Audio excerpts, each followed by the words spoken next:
Trời đưa nắng mây hồng theo gió bay phiêu bồng, khiến cho lòng anh thêm nhớ mong nhớ thương về em. Bao lời yêu chưa nói nhưng vì ngại ngùng nên thôi. Hay là giờ em nói với anh đường không? Tình anh mãi như vậy anh sẽ luôn đong đầy. Dẫu sao thì đây vẫn có anh chờ em.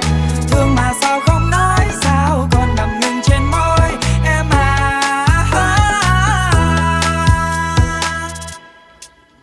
Chỉ là tình cờ mày không đưa lỗi, hay là chưa nói chắc là mình nghe tán em. Nghĩ lòng mình chờ đâu cần mai mỏi, khi bình minh sáng đến bầu trời chiều nhá nhem. Mặc dù không dám nhưng anh vẫn đợi chờ ngày dài thêm tháng yêu thương ai một đời. Giờ thì người nói đi I love you. Cuộc đời này mấy khi mà mình đừng nói yêu sẽ là một ngày đôi bàn tay nắm bay vào tia nắng. Đến khi mình già với nhau chẳng cần cầu kỳ, yêu nàng say đắm con đường khuya vắng sẽ cùng nàng cho tới đâu. Lòng chưa nói yêu nhau bao giờ